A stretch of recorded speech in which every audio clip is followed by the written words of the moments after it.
부흥의 둘째 날 아침 시간 우리에게 주시는 말씀은 베드로전서 3장 13절에서 18절까지의 말씀입니다. 그러므로 여러분이 열심으로 선한 일을 하면 누가 여러분을 해치겠습니까? 그러나 정의를 위하여 고난을 받으면 여러분은 복이 있습니다. 그들의 위협을 무서워하지 말며 흔들리지 마십시오.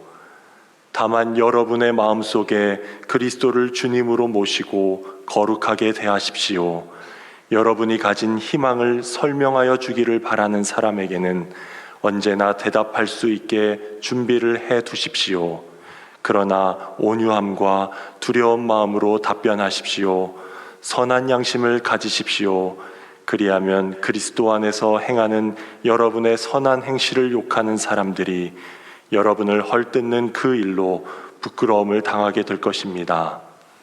하나님께서 바라시는 뜻이라면 선을 행하다가 고난을 받는 것이 악을 행하다가 고난을 받는 것보다 낫습니다. 그리스도께서도 죄를 사하시려고 단 한 번 죽으셨습니다. 곧 의인이 불의한 사람을 위하여 죽으신 것입니다. 그것은 그가 육으로는 죽임을 당하시고 영으로는 살리심을 받으셔서 여러분을 하나님 앞으로 인도하시려는 것입니다. 이것은 주님의 말씀입니다.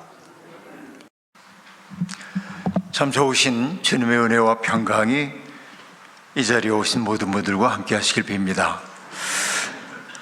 어제는 우리가 그 첫 번째 시간으로 나그네로 산다는 것 어떤 의미인지 돌아봤는데 복습할 것도 없이 윤 목사님께서 요약을 기도를 통해 잘 해주셨기 때문에 우리가 하나님 나라를 향한 순례자로 부름을 받은 사람이라고 하는 것, 나그네는 낯선 존재이기 때문에 나에게 익숙한 세계에 머물러 있는 사람들이 볼 수 없는 것을 보는 사람이라는 말씀을 드렸습니다.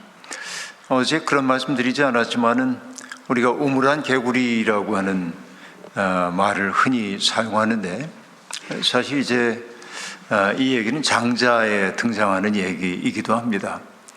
어느 날 그 황하를 다스리는 신 하백이라고 하는 신이 가을철이 돼가지고 물이 강에 충만한 것을 보면서 기분이 좋아졌습니다. 내 영역이 이렇게 넓단 말이지. 그러면서 물 위에 둥둥 떠가지고 아주 흐뭇해 하고 있었습니다. 근데 어떤 순간에 가다 보니까 갑자기 자기 앞에 낯선 세계가 열렸습니다. 거기에는 자기가 다스리고 있는 영역은 강의 양쪽 언덕들이 다 보이는 곳인데 어떤 순간 보니까 그 땅들이 다 사라진 망망대해가 자기 앞에 전개되는 것이었습니다. 그는 깜짝 놀랐습니다. 그래서 바로 그게 북해였는데 북해를 다스리는 신 북해약과 만납니다. 겸손하게 묻습니다. 나는 내가 머물러 있는 세계가 세계의 전부인 줄 알았습니다. 그런데 이렇게 넓은 세계가 있는 줄 몰랐습니다. 내가 왜 그렇게 편협한 사고에 사로잡혀 있었을까요? 라고 얘기하자 그 북해약이 대답하는 장면이 등장합니다.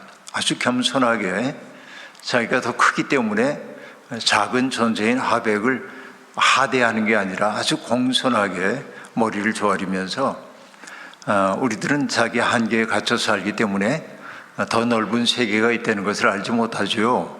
그러면서 그가 하는 얘기가 우물 안에 있는 개구리가 바로 우물 위에 있는 하늘만을 알고 사는 것과 같은 이치입니다 하고 말합니다. 우리가 흔히 우물안 개구리라고 하는 말이 장자에서 비롯된 말이라는 거 알 수 있는데, 그러니까 내게 익숙한 세계에만 머물러 있다 보면은 우리들은 더 넓은 세계가 있다는 사실을 알지 못합니다.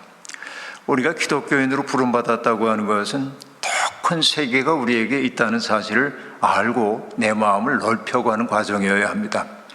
오늘 제가 그 기독교인들을 바라보면서 특히 한국의 기독교인들을 바라보면서 안타까워하는 것 가운데 하나가 하나님을 믿고 예수님을 믿으면 마음이 커져야 하는데 너무 작게 자기를 만들어가고 있는 것 아닌가. 품이 넓은 사람이 되어야 하는데 아주 꼬챙이처럼 마음이 날카로운 사람이 돼가지고 편협함에 사로잡혀 있는 것은 아닌가 하는 그런 걱정스러운 생각이 많이 들기도 합니다. 감리교의 창시자인 그 존 웨슬리도 그의 표준 설교에서 편협한 믿음에 대한 경고를 한 적이 있습니다. 감리교인들은 그렇게 편협해져서는 안 된다고 얘기하고 있는데 자기를 자꾸 축소하는 거죠.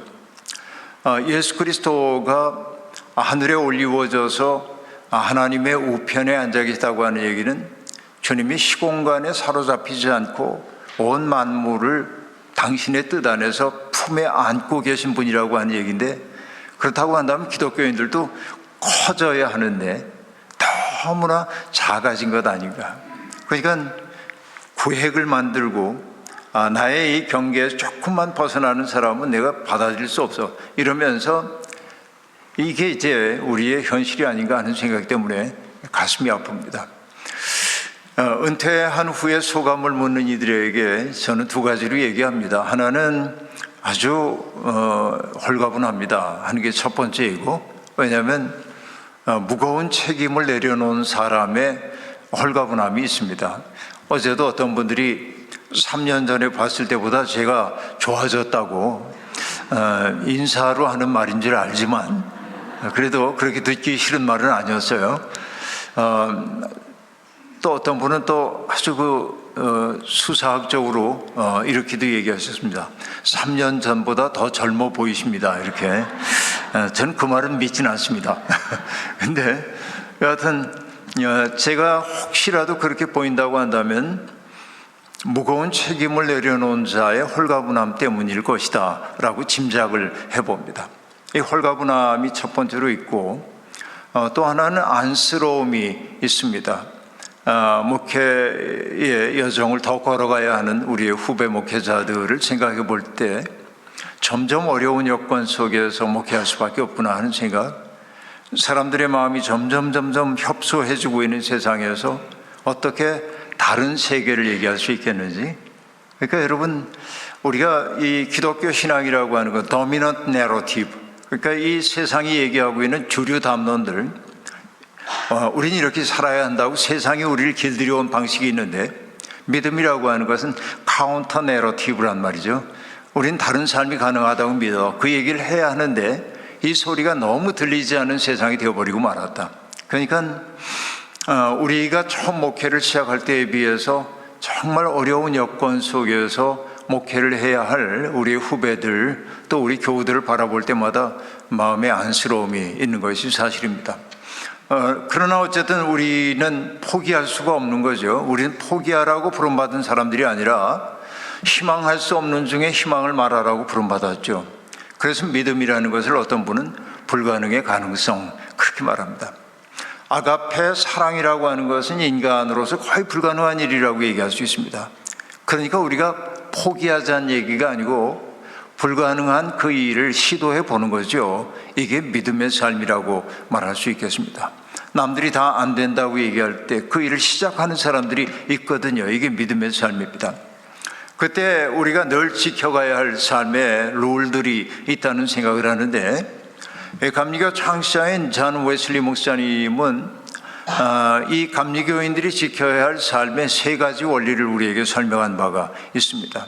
그건 아주 심플합니다. 심플하기 때문에 어떻게 보면은 별것 아닌 것처럼 생각되지만은 그 심플한 것이 우리의 삶의 핵심을 건드리고 있습니다.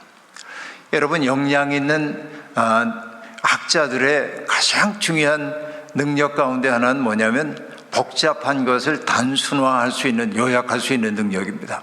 이게 정말 중요한 건데, 그러니까 우리가 그 소설 한 권을 읽더라도, 두꺼운 소설을 읽어도 예를 들면 5분 동안의 소설 요약하라고 한다면 5분 동안의 소설을 얘기해 줄 수 있고, 30분 동안 얘기해 달라고 그러면 30분 동안 얘기할 수 있다면 능력이 있는 사람입니다. 그런데 그 두꺼운 책을 어떻게 5분 동안 얘기해? 그 얘기는 요약할 수 있는 능력이 없다는 얘기일 텐데, 우리의 복잡한 삶을 정말 아름답게 살기 위해서 지켜야 할 세 가지의 룰을 웨슬리가 얘기합니다. 그 첫 번째는 뭐냐면 아무에게도 해를 끼치지 말아라. Do no harm이라고 얘기하는데요. 아무에게도 해를 끼치지 말아라. 여러분 살아보니까 나의 있음 그 자체가 누군가에게 메시지가 될 때가 아주 많이 있습니다. 저는 요즘 이런 결단을 좀 했습니다. 나의 있음이 누군가에게 그 사람이 사용해야 할 것보다 더 많은 에너지를 쓰지 않도록 살아보자. 다시 얘기하면 어떤 사람이 나 때문에 과도하게 마음 쓰지 않도록 살자. 내가 있는지 없는지 모를 정도로 사람들이 편안하게 살아갈 수 있도록 해주자. 내가 누군가에게 부담되지 말자 하는 그런 얘기입니다.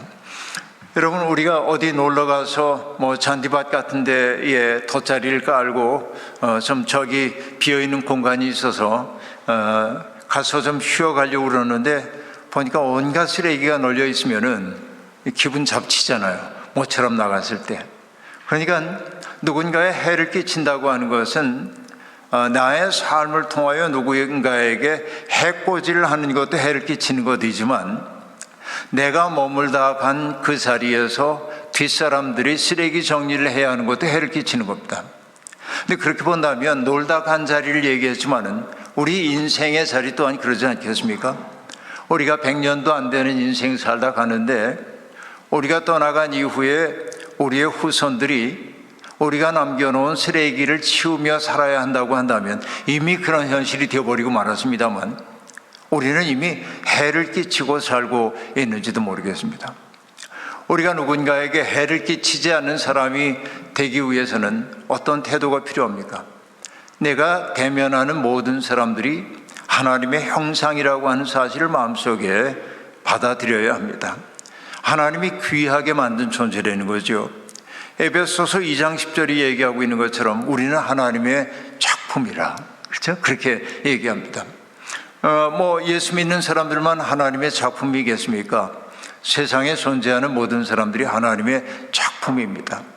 근데 문제는 뭐냐면 하나님은 인간을 동물과 같은 작품으로 만들지 않으셨습니다. 하나님은 인간에게 영혼을 주셨고 자유를 주셨기 때문에 자기 스스로 생을 선택할 수 있는 자유를 주셨어요. 그래서 악하게 될 수도 있고 선하게 될 수도 있는 거예요. 하나님이 우리를 그렇게 자유를 주신 까닭이 뭐냐면 하나님과 우리 사이에 사랑의 관계를 맺기를 원했기 때문에 그렇습니다. 사랑한다고 얘기할 때 누군가를 그 사람을 내가 강력하게 구속하고 내가 사랑하기 때문이야 라고 말하면서 그를 구속한다고 한다면 그것은 더 이상 사랑일 수가 없습니다. 사랑의 사랑 때문은 뭐냐면 내가 당신을 향하여 마주 서 있는 것처럼 당신도 나를 향해 마주 서 있기를 바라는 것이지 마주 서라고 강요하는 것은 아니죠. 자유가 없는 사랑이라고 하는 건 불가능합니다. 그러니까 하나님은 인간과 더불어 그런 사랑의 관계를 맺기를 원하셨기 때문에 선택의 자유를 주셨는데 인간은 그런 자기의 자유를 가지고 잘못된 선택을 함으로 하나님의 형상으로부터 멀어진 사람들이 제법 많이 있다 하는 얘기입니다. 그러나 우리가 알아야 할 것은 뭐냐면 하나님의 형상으로부터 너무나 멀어진 저 사람도 하나님이 포기하지 않으셨다는 사실을 받아들여야 한다. 그래서 그가 지금은 어긋난 자리에 있지만은 돌아오게 될 것임을 믿고 사람들을 대할 때 우리에게 있는 삶의 태도는 무엇입니까? 아끼는 태도죠.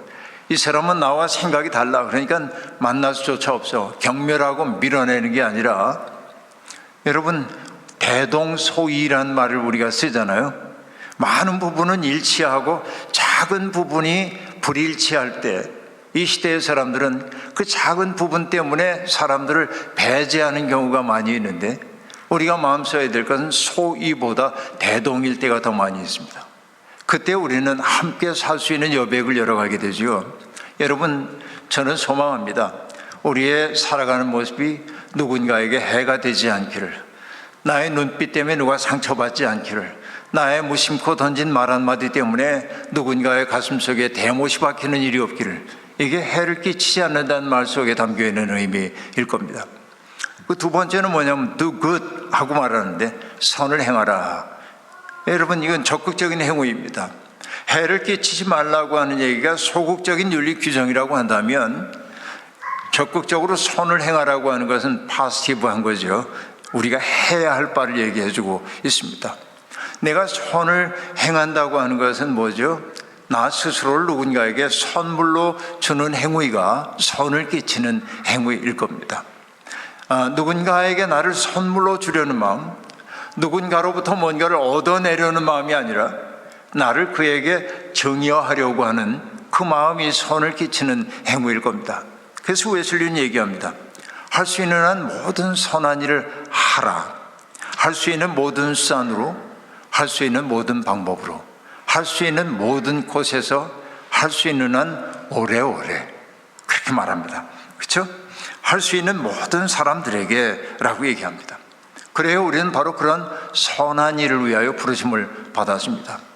그래서 빌립보서 1장 6절이 얘기하지요. 선한 일을 여러분 가운데서 시작하신 분께서 그리스도 예수의 날까지 그 일을 완성하시리라고 나는 믿습니다 라고 말합니다. 우린 그 믿음 가지고 선을 행해야 합니다. 하나님이 오늘 우리에게 하루를 선물해 주신 까닭은 누군가에게 너 자신을 선물로 주는 기쁨을 맛보라고 한 말인지도 모릅니다. 이게 적극적으로 선을 행하기입니다. 그런데 여러분, 내가 누군가에게 해를 끼치지 않고 누군가에게 선을 행하기 위해서는 잘 안 되잖아요. 이게 그 비결이 하나 있어요. 그게 웨슬리가 얘기하는 세 번째 룰입니다. 하나님의 사랑 안에 머물라. Stay in love of God. 그렇게 말하는데 하나님의 사랑 안에 머물러라 라고 얘기합니다. 항상 내가 하나님의 사랑받는 존재라고 하는 사실을 잊지 말라고 하는 얘기입니다. 내가 하나님의 사랑을 넘치도록 받았다고 하는 사실, 이 사실을 마음속에 늘 명심하고 살아야 한다는 거죠. 하나님의 은혜는 두 가지로 우리에게 다가옵니다. 하나는 뭐예요? 자격이 없는 나를 하나님이 당신의 백성으로 맞아주셨다는 사실입니다. 어제도 잠깐 말씀을 드렸습니다마는 저는 뒤늦게 신앙생활을 시작하고 죄인 이런 소리가 나오는 찬송가를 질색을 하고 그쵸? 자기 비하하는 듯한 기도를 들을 때마다 고개를 설레설레 흔들고 그랬는데 어느 날 은혜를 경험하고 나니까 하나님의 은혜를 경험하는 순간 나도 모르게 눈물이 쏟아졌고, 그리고 내가 그동안 근사하다고 생각했던 나의 표면적 모습, 그 깊은 곳에 숨겨져 있는 이면의 나의 어두운 모습들을 다 보게 만들고, 그러니까 눈물이 나지 않을 수가 없었는데, 그러니까 기억의 골방 저 깊은 곳에 숨겨두고 있었던 나의 누추한 삶 같은 것들을 다 끄집어내서 내가 볼 수밖에 없도록 만들었어요. 이 경험을 어거스틴 성인은 뭐라고 얘기하냐면, 내가 보기 싫어 내 뒤에 감춰졌던 내 모습을 주께서는 내 눈앞에 들이대며 보라시는 것이었습니다. 바로 이게 은혜의 순간인데요. 그러니까 남들에게 나를 근사하게 보이기 위해서 가면을 쓰고 살아왔던 나의 모습, 내가 윤리적으로 도덕적으로 어긋난 바는 없었지만은 내 마음속에 들끓고 있었던 죄의 욕망, 이런 것들을 하나님은 내 눈앞에 들이대며 보라시는 것이었습니다. 나를 대면하는 그것, 이것이 얼마나 아픈지 모릅니다. 그래서 사람들은 자기와의 대면을 한사코 외면하려고 합니다. 그런데 자기를 보는 사람은 눈물 흘릴 수밖에 없는 거고, 그래서 여러분 로마서 7장에 나오는 바울 사도의 고백이 그런 것입니다. 내 속에 있는 괴로움을 바울이 뭐라고 얘기를 합니까? 나는 선을 행하고자 하는 욕망은 내게 있는데 번번이 악을 행하고 있더라는 것입니다. 이 불균형이 자기를 힘들게 만들었습니다. 곰곰이 성찰을 해봅니다. 왜 이럴까? 그러다 그는 깨닫습니다. 내 속에 또 다른 법이 있다는 사실을 알아요. 그것을 뭐라고 얘기하죠? 죄의 법. 죄의 법이 내 속에 있어서 나를 이끌고 가고 있기 때문에 자기가 선을 원하지만 선을 행하지 못한다, 이렇게 말합니다. 그래서 그가 고백합니다. 오호라, 나는 곤고한 자로다. 누가 이 사망의 몸에서 나를 구원하랴? 내가 할 수 없어. 여러분, 알코올 중독자들을 치유하는 모임인 AA 모임에서 여러 가지 12개의 과정이 있지만은 치료가 비로소 시작되었다고 할 때가 언제냐면, 내가 끊어볼게, 내가 의지적으로, 이땐 치료가 안 된대요. 해도 나는 할 수가 없다고 give up, 내가 할 수 없다고 얘기할 때 비로소 치료가 시작된다고 얘기하는데, 바울 사도가 그겁니다. 오호라, 나는 권고한 자로다. 누가 이 사망의 몸에서 나를 구원하랴. 그때 뭐가 비춰오는 겁니까? 하나님의 은혜의 빛이 그의 속에 비춰와서 그리스도에 대한 찬가로 터져나오는 것이죠. 그러니까 우리가 하나님의 구원받은 백성이 된 것은 자격이 있어서가 아니라 하나님의 값없이 베풀어 주시는 자기 증여이신 은총 때문입니다. 이게 첫 번째 은혜입니다. 그런데 그 은혜 못지않게 중요한 두 번째 은혜가 있는데, 그 두 번째 은혜는 어제도 얘기를 했습니다.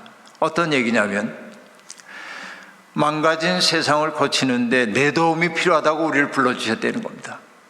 하나님은 우리 없이 세상을 창조하셨지만 우리와 함께 세상을 바꾸어 나가기를 원하십니다.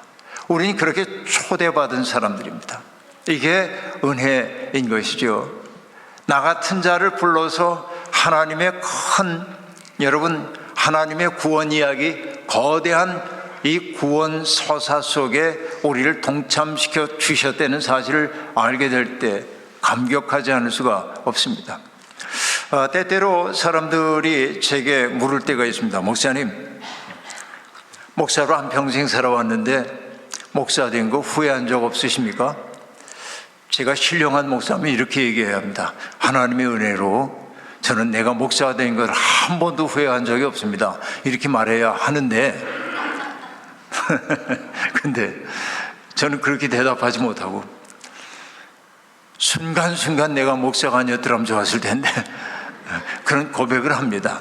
제가 정직하게 얘기를 하는 거예요.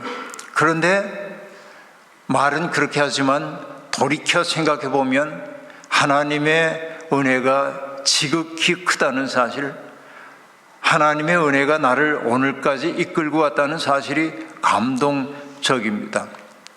저는요, 이제 비근한 예입니다만은 저는 한국에 자동차 없이 살고 있는데요.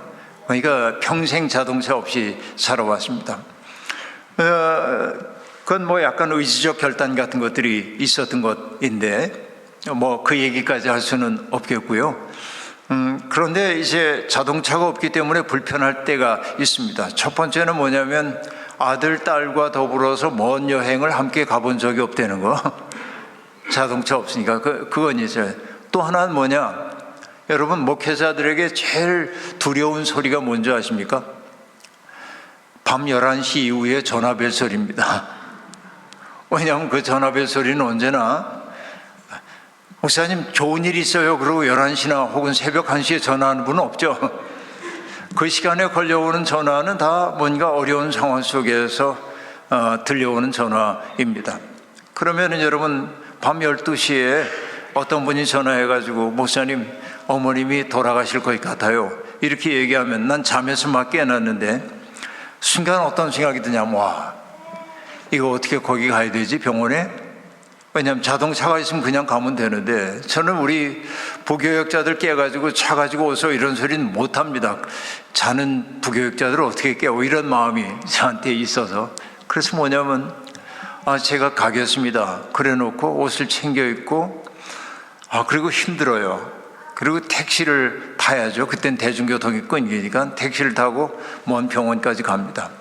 그리고 우리 교우 가정의 마지막 시간을 함께 하고, 왜냐하면 죽음은 모두에게 낯선 일이기 때문에 죽음의 현실 앞에서 어찌할 바를 몰라 하는 이들에게 어쨌든 간접 경험이긴 하나 수없이 많은 죽음을 접해온 사람으로서 고인이 가는 마지막 자리를 어떻게 보내드려야 하는지에 대한 얘기를 하고, 그렇게 안내를 잘 하고, 그리고 돌아가시면 빈소 차리는 것까지 돌보고 집으로 돌아옵니다. 그럼 뭐 새벽 5시 이런 무렵이 될 때도 있죠.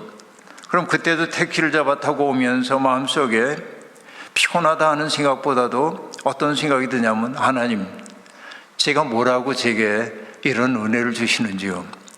왜냐하면 그분의 인생에 어려웠던 그 순간에 나를 떠올렸다는 사실이 얼마나 고마운 일입니까? 그분의 인생의 마지막 순간을 함께 해달라고 내가 초대를 받았다는 이 사실이 얼마나 놀라운 은총입니까? 하는 생각을 할 때가 있습니다. 그러니까 여러분, 요구받음의 은혜가 있는 거예요, 우리가. 그러니까 나는 순간순간 목사가 아니었으면 하는 생각이 들 때도 있었지만은 지나온 목회 40년 여정을 돌아보면은 목사였던 것이 참 감사하다. 만약에 내가 그렇지 않았다고 한다면 어떻게 고통받는 사람 곁에 다가설 수 있었을까 하는 생각 때문에 그런 것이죠. 그래요. 그 모든 것들이 하나님의 은혜입니다. 우린 그 은혜 속에 머물러 있을 때 비로소 사람들 귀한 줄을 알게 돼요. 그 해를 끼치지 않게 되고 사람들에게 선을 행하게 되는 거예요. 여러분, 웨슬리가 우리에게 가르쳐줬던 이 세 가지의 삶의 원리가 여러분의 삶을 지탱하는 삶의 원리가 되기를 소망합니다. 그렇죠? 그렇습니다. 여러분, 베드로가 우리에게 얘기합니다. 삶은 어려워요. 쉽지가 않습니다. 그럼에도 불구하고 베드로는 우리에게 권고합니다. 악에서 떠나 선을 행하며 평화를 추구하며 그것을 쫓아라. 똑같은 얘기죠. 악을 떠나라 하는 얘기, 선을 행하라 하는 얘기. 그때 우리의 삶에 맺어지는 열매가 뭡니까? 평화라고 하는 거죠. 여러분, 저는 예수 믿는 사람이 있는 곳에 평화가 있어야 한다고 생각해요. 그 평화는 어떤 때 찾아옵니까? 여러분, 율법이 있는 곳에는 평화가 있기가 참 어려워요. 율법이 있는 곳에는. 왜냐하면 그 율법은 사람들을 항상 자기의 척도를 가지고 재기 때문에 그렇습니다. 이렇게 여기에 턱없이 부족해. 그럼 우린 정죄하고 심판하기 때문에 그렇습니다. 은혜의 세계 속에 평화가 있는 것입니다. 어떤 사람을 내가 널따란 품에 품어 안을 때, 그를 환대해 줄 때 평화가 있는 것이죠. 그러니까 그 평화 속에 머물라고 얘기를 하고 있습니다. 이게 기독교인의 삶이어야 한다 하는 얘기죠. 여러분, 그 일전에 우리 교회에 독일인 남편과 살고 있는 한국인 여인이 있었습니다. 그런 그분이 참 활달하고 능력 있는 분입니다. 그러니까 아이들이 넷이나 됐는데요. 막내 아이가 한국에서 지내는데 생긴 게 조금 다르잖아요. 이렇게 친구들이 자꾸만 이렇게 찝쩍거리고 괴롭혀요. 근데 얘가 초등학교 5학년 때인데, 초등학교 5학년 때 교회학교 선생님들이 아이들과 함께 성경 공부를 해가면서 어떤 질문을 했냐면, 평화란 어떤 걸까? 이렇게 질문을 이제 애들한테 했습니다. 아이들 나름대로 평화에 대한 이야기를 했는데 얘가 뭐라고 얘기를 했냐면 이렇게 얘기했습니다. 덕수 초등학교 5학년 몇 반 아무개 그 녀석을 미워하지 않는 거, 그렇게 말하는데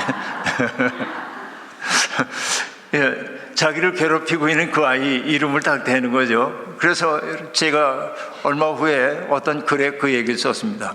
초등학교 5학년 몇 반의 아무개는 우리 모두에게 다 있어. 나를 괴롭히는 사람은 누구에게나 다 있는 거잖아요. 그놈은 다 있단 말이죠. 그놈, 그러니까 생각나네요.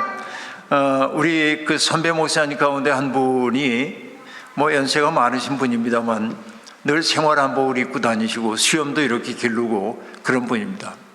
어느 해인가 그분이 대구에 있는 어떤 대학에 뭐 초빙을 받아서 말하러 갔는데 그때 이제 변변한 호텔 같은 것도 없던 옛날이기 때문에 여관에 숙소를 정해줘서 여관에 들어가니까 그 여관 주인이 쟁반에다가 수건하고 물주전자를 이렇게 담아가지고 이렇게 따라서 방까지 왔습니다. 그러더니 이분한테 이렇게 얘기했다는 겁니다. 도사님, 어느 산에서 오셨습니까? 그래서 나 그런 사람 아니라고. 그러니까 뭐 딱 보면 아는데 왜 빼시냐고. 그래서 나 그렇지 않다고. 그러니까 정말 도사님, 제발 내 인생이 왜 이 모양인지 좀 말씀 좀 해달라고 그분이 그렇게 얘기하더랍니다. 그래서 그 목사님이 대뜸 그렇게 얘기했대요. 그놈을 용서해 그랬대. 그러자 그분이 이러더랍니다. 그렇게는 못해요. 그러고 갔대요. 내 인생이 왜 이 모양이라고 할 때는 뭔가 이게 원망스러운 일이 있었던 거고, 그래서 그놈이라고 넘겨짚고 얘기를 했는데, 용서하라고 그랬더니 그렇긴 못해요 이렇게 얘기하고 갔다는 우스갯소리를 들었습니다마는, 내가 평화를 만들지 못하는 까닭은 뭐냐면 그놈이 나를 사로잡기 때문에 그렇습니다. 우리에게 그놈이 있거든요. 여러분, 일본의 동화 작가가 썼던 평화란 어떤 걸까라고 하는 책에 보면, 평화란 뭐 전쟁이 없는 거, 평화란 밥을 나눠 먹는 거 이렇게 얘기하다가 끝부분에 뭐라고 얘기하냐면, 평화란 내가 있어 참 다행이라고 말하는 것, 평화란 내가 있어 참 다행이라고 말하는 것, 그래요. 그러니까 나의 있음 그 자체가, 너의 있음 그 자체가 참 좋다라고 느낄 때가 평화의 상태야. 이때의 관계는 어떤 것입니까? 서로 적대하는 관계가 아니라 환대하는 관계이죠. 그러니까 하나님을 믿는 사람들의 삶이라고 하는 건 뭐예요? 적대감으로 가득 차 있는 세상에서 환대의 공간을 열어가는 것이야말로 예수 믿는 사람들이 추구해야 할 삶인 거죠. 바로 그것이 평화를 추구한다는 얘기이고, 그것을 쫓는다고 한 말의 의미일 겁니다. 근데 여러분, 초대교회 사도들은요, 정말 어려운 일들을 많이 겪었습니다. 예수를 전하다가 옥에 갇히기도 하고 매를 맞기도 하고, 그렇지만은 고난 때문에 그들은 평화의 사도로서의 삶을 포기하지 않았습니다. 소원을 포기하지 않았습니다. 여러분, 제가 성경에서 가장 놀라는 것 가운데 하나는 이 대목입니다. 성령에 충만해진 사도들이 그리스도의 예수의 이름으로 복음을 전하다가 사내들인 공의에 끌려가가지고서는 다시는 그 이름으로 말하지 말라는 위협을 받고 풀려났는데, 그래도 멈출 수가 없기 때문에 예수의 이름으로 복음을 전파하다가 그들은 다시금 끌려가가지고 위협을 당합니다. 그리고 매를 맞고 풀려납니다. 그럼 여러분, 보통 사람들의 반응은 어떠할까요? 우리가 예수를 전하다가 왜 이런 고통을 겪어야 하는지 원망할 수도 있습니다. 그런데 사도들의 반응은 이렇습니다. 그 이름을 위하여 모욕받기에 합당한 자로 여기심을 기뻐했다라고 말합니다. 여러분, 예수의 이름 때문에 내가 모욕을 당하고 고난을 당할 수 있는 자격을 내가 얻었다는 사실 때문에 기뻐했다. 매 맞고 기뻐하는 사람들이 제정신입니까? 뭔가에 취한 사람들이죠. 세술에 취한 사람들입니다. 바로 이것이 희망을 만드는 사람들의 말이라고 얘기할 수 있겠습니다. 베드로도 똑같은 얘기를 했습니다. 정의를 위하여 고난을 받으면 여러분은 복이 있습니다. 그들의 위협을 무서워하지 말며 흔들리지 마십시오.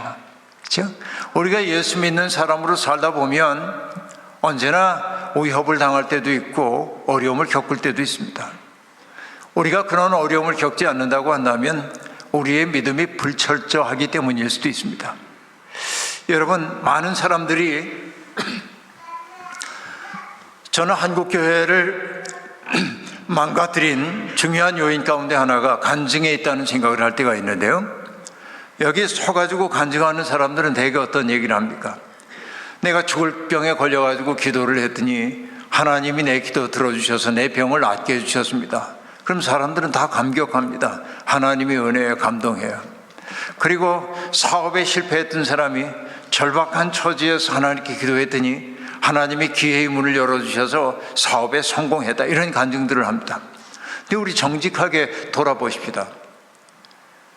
병 걸린 사람들이 기도해가지고 나은 사람이 더 많아요? 안 나은 사람이 더 많아요?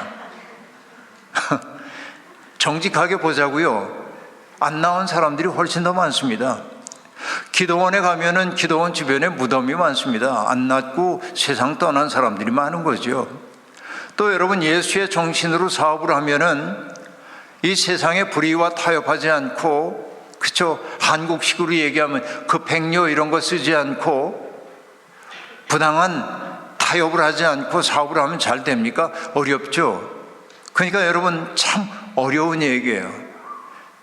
근데 그 간증, 내가 하나님께 기도했더니 병이 나았어요 라는 간증을 듣는 순간 정말 절박한 사람은 나 또한 기도하면 하나님 들어주시겠지 하는 소망을 가질 수는 있습니다. 그러나 더 많은 사람들은 하나님은 나를 사랑하시지 않는가 봐, 나의 이 처지를 들어주지 않는 것을 보니 말이야. 이렇게 얘기하는 거죠. 이렇게 얘기하면 안 됩니까? 하나님께 병을 고쳐달라고 절박하게 기도했지만 하나님 내 병 고쳐주지 않으셔서 그래도 난 하나님께 감사합니다. 왜? 하나님의 뜻 안에서 살고 하나님의 뜻 안에서 죽을 수 있도록 해주셨기 때문에. 이 고백을 했던 사람이 누구냐면 여러분 일본의 빙점의 작가인 미우라 아야코 같은 사람입니다. 인생의 말년에 암에 시달리고 있던 미우라 아야코는 하나님께 이렇게 기도했습니다. 하나님, 당신이 하시는 일은 언제나 옳습니다. 왜냐하면 당신은 나보다 나를 더 잘 아시고 나보다 나를 더 사랑하시기 때문입니다. 똑같은 얘기가 십자가에 달리셨던 예수님에게서도 나타납니다.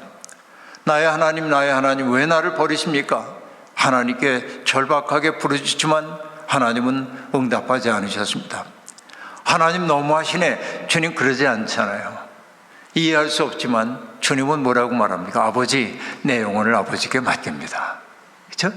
철저한 맡김이에요. 이것이 믿음의 세계 아니겠습니까? 그러니까 여러분, 우리가 믿는 자로 산다고 하는 것은 내 뜻이 이루어졌기 때문이 아니라 내가 하나님의 뜻을 행할 수 있다는 것 때문에 더욱더 기뻐하는 것이라고 얘기할 수 있습니다. 그러니까 예수를 믿기 위해 살다가 어려움을 겪을 때 재수가 없네 그럴 게 아니라 내가 타협하지 않고 예수의 길 걸어갈 수 있다는 게 복인 줄로 믿는 사람이 복된 줄로 믿습니다. 그렇죠? 그리고 여러분 그 때문에 베드로는 얘기합니다. 그들의 위협을 무서워하지 말고 흔들리지 마십시오 라고 말합니다. 그렇죠? 흔들리지 마십시오. 제가 오늘 제목을 흔들리지 마십시오, Do not be shaken 이렇게 정해놨습니다만 제 인생의 모토가 흔들림입니다.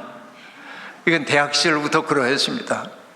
왜냐하면 여러분 제가 신학교에 들어가니까 우리 동료들은 다 믿음의 바탕이 있는 사람들이에요. 어릴 때부터 신앙생활 해오고.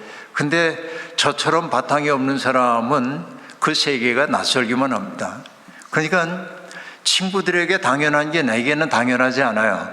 그래서 자꾸 질문을 하니까 이 친구들은 나의 질문 이거 별로 생각 안 해봤던 건데 자꾸 질문 던지기가 귀찮아요.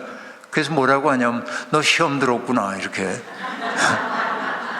얘기를 하는데, 그러다가 이제 얘기가 격렬해지면은 사탄이 너를 지금 사로잡고 있다 이런 말도 하는데, 그때부터 제가 마음속에 작정을 했습니다. 나는 이 질문에 철저하리라. 그래서 저는 뭐냐면 너무 확고한 사람들을 믿지 않게 됐어요. 흔들리는 게 좋아. 좀 모호하잖아요, 인생이라는 게. 그때 여러분 제 마음속에 싹 들어왔던 시가 하나 있는데 오기원 선생님의 만물은 흔들리면서라는 시인데 그걸 내 인생의 시로 삼았어요. 이렇게 시작됩니다. 살아있는 것은 흔들리면서 튼튼한 줄기를 얻고 잎은 흔들려서 스스로 살아있는 것을 증명한다 이렇게 말합니다. 여러분 흔들리지 않는 것은 고사목밖에 없습니다. 그렇죠? 바닷바람 쐬고 죽어버린 나무 껍질까지 다 벗겨진 고사목은 하얀 뼈대만 남아있어요. 아무리 바람이 불어도 얘는 꼼짝도 하지 않습니다. 그러나 살아있는 것은 잎이 있기 때문에 흔들립니다. 살아있는 모든 것은 흔들리면서 튼튼한 줄기를 얻고 잎은 흔들려서 스스로 살아있는 몸인 것을 증명한다. 바람은 오늘도 분다. 수만의 이쁜 지각기 몸을 엮는 하루를 가누고 들판의 슬픔 하나, 들판의 고독 하나, 들판의 고통 하나도 다른 곳에서 바람에 쓸리며 자기를 헤집고 있다. 피하지 마라. 빈들에 가서 깨닫는 그것, 우리가 늘 흔들리고 있음을.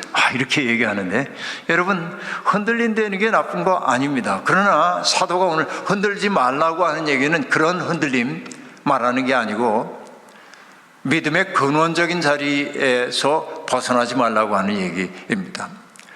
여러분 우리는 너무나 자주 타협을 합니다. 나쁜 의미의 흔들림입니다. 그러나 여러분 우리가 비본래적인 것은 언제든지 타협할 수 있어야 합니다. 여러분 피아노를 여기 놓는 게 여기 놓는 게 좋을지 저기 놓는 게 좋을지 이거 가지고 교회가 분열될 이유는 하나도 없습니다.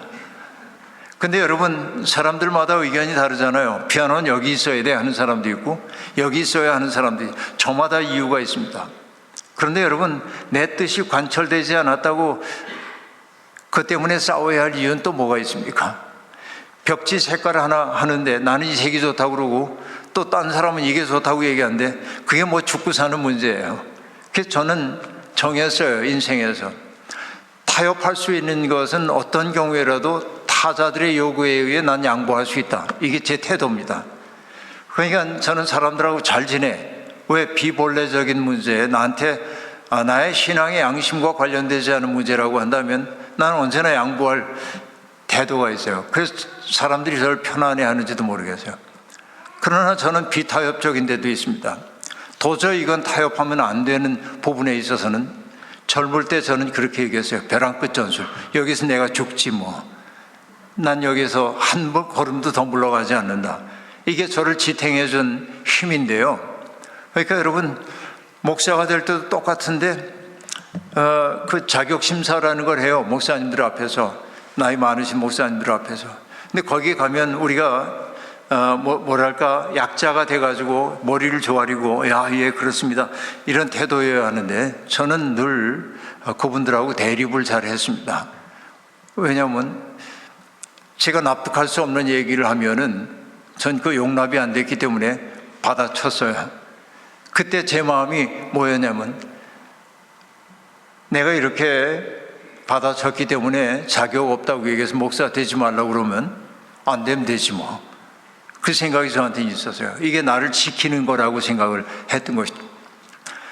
그때 단단한 내가 어디 갔는지 지금 잘 모르겠는데. 근데 여러분, 정말 우리가 근원적인 것을 타협하는 순간 우리는 믿음의 길에서 멀어질 수도 있습니다. 흔들리지 않는 사람 한 분을 소개하려고 합니다. 여러분, 몇 년 전에 저는 아틀란타의 소빈 플레인스라고 하는 곳에 잠깐 다녀온 적이 있습니다. 얼마 전에 세상을 떠난 미국의 39대 대통령 지미 카터 대통령의 고향입니다. 바로 그곳이 집 없는 사람들을 위해 집 지어주는 운동을 했던 헤비타트 운동의 출발지이기도 했습니다. 제가 그곳에 갔던 까닭은 코이노니아라고 하는 농장에 가보고 싶었기 때문에 그러합니다. 클라렌스 졸던이라고 하는 분이 그 공동체를 세웠습니다. 그때가 1942년도인데요. 그곳에 농업 공동체를 일구었습니다. 여러분, 미국의 남부는 인종차별이 극심했잖아요. 그 당시에 인종차별과 탐욕 그리고 착취가 만연했던, 그러니까 아프리카계 미국인들에 대한 착취가 만연했던 숨터 카운티에서 이 클라렌스 졸던 목사는 형제애와 비폭력 그리고 경제적인 나눔을 원리로 하는 기독교의 공동체를 만들기 위해서 거기에 코이노니아 농장이라는 걸 만들었습니다. 거기에서 그는 그 농장에서 아프리카계 미국인들과 함께 일하고 한 식탁에서 음식을 먹고 그리고 한 예배 공간에서 예배를 드리고 했습니다. 주위에 있는 많은 농부들이 이 클라렌스 조던을 찾아와서 당신의 행위는 남부의 전통을 깨는 일이라며 더 이상 그렇게 해서는 안 된다고 엄중하게 경고했습니다.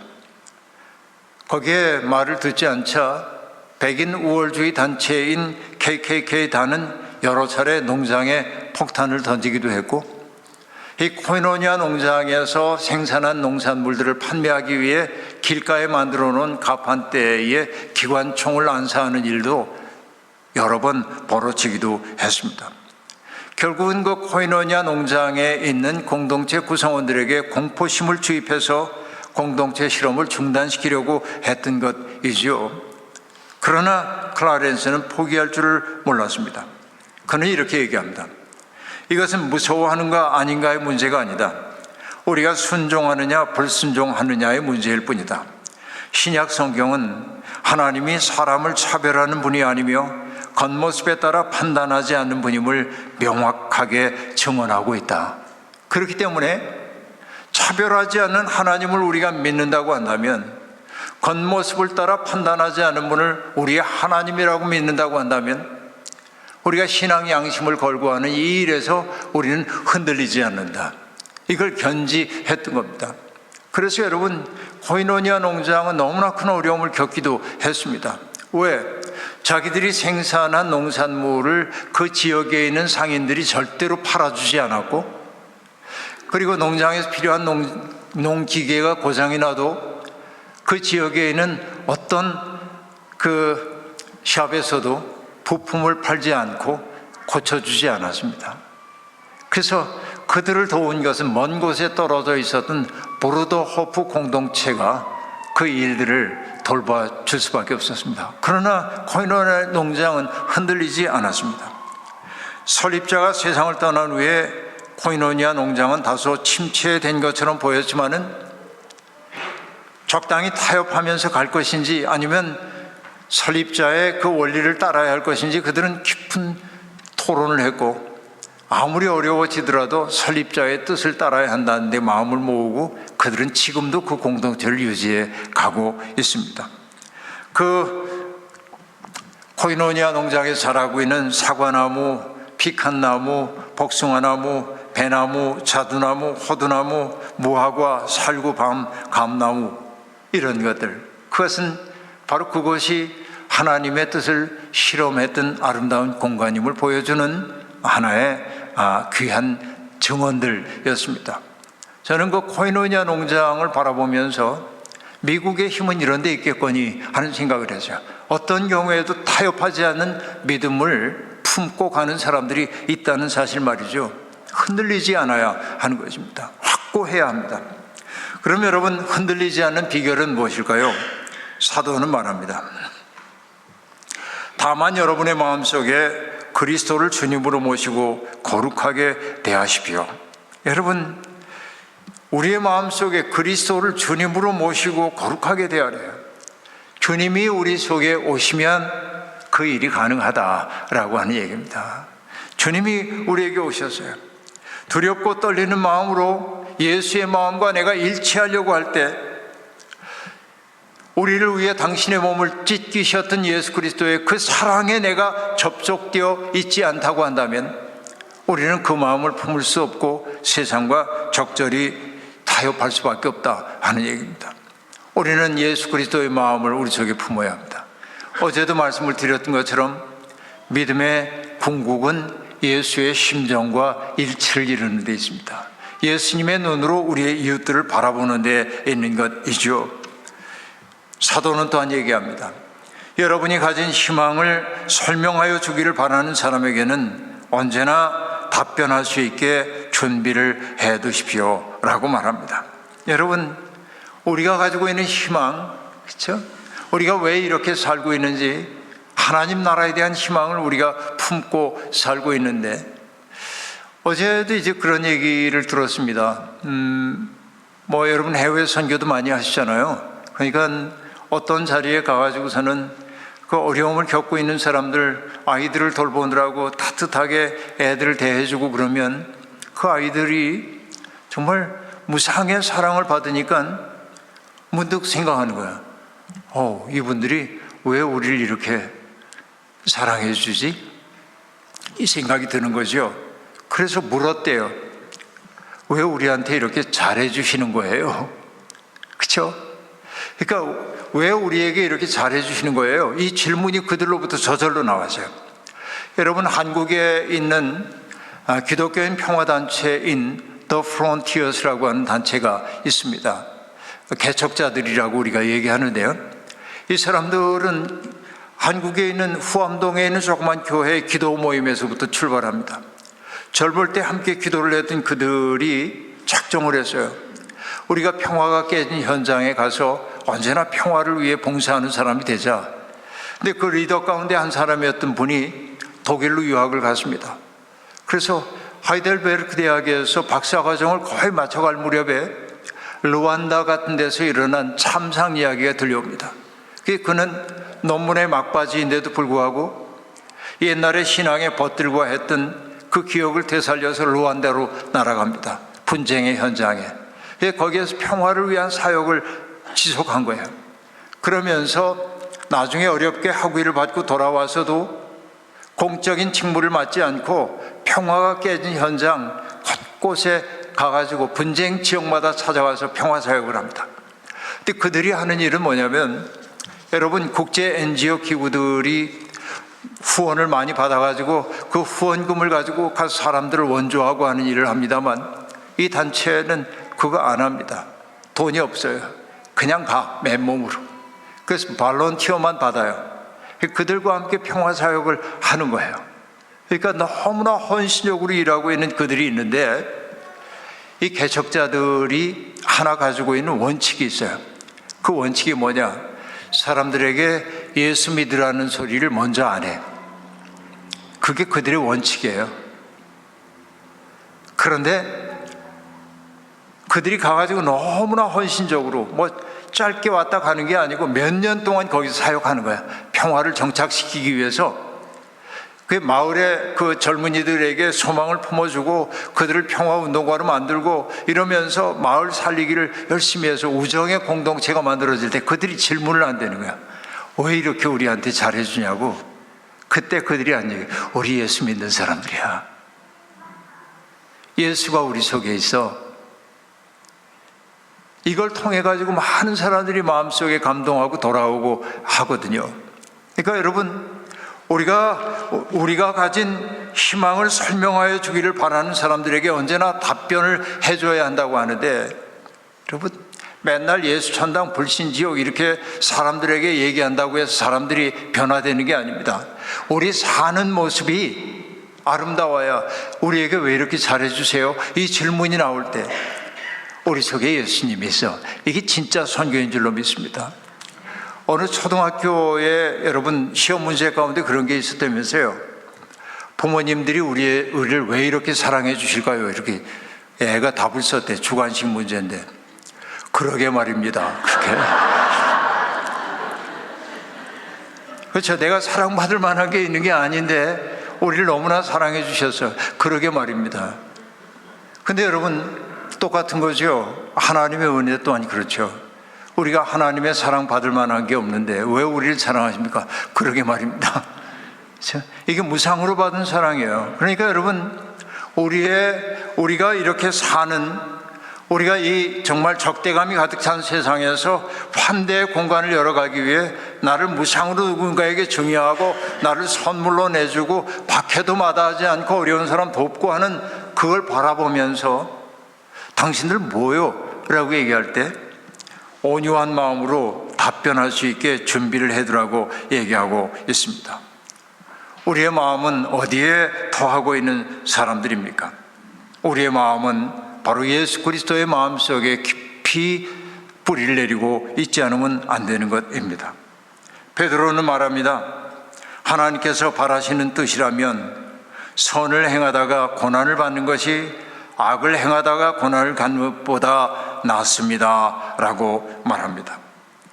여러분, 이 나라가 정말로 소중하게 여기고 있는 마틴 루터 킹 주니어 목사가 1965년 3월 8일에 있었던 알라바마주 셀라 대행진에 앞서서 한 말이 있습니다. 그 사람이 어떤 사람이었는지를 재는 궁극적인 척도는 평안하고 그리고 형편이 좋을 때 그가 어디에 있느냐 하는 것이 아니라 도전과 냉전의 시기에 그가 어디에 있느냐라는 것을 보면 안답니다. 여러분, 오늘날 기독교인으로 부름받았다고 하는 것은 다른 것 없습니다. 지금처럼 사람들이 분열되고 조각나고 깨져 있는 세상에서 나 또한 똑같이 거기에 동참해서 세상을 갈라놓는 사람들이 아니라, 어제도 담장 무너진 세상 얘기했는데 담장이 무너지고 사람들이 연결되는 세상, 사람들을 이어주는 사람이 되는 것, 바로 이게 우리가 기독교인이라는 징표라고 저는 생각합니다.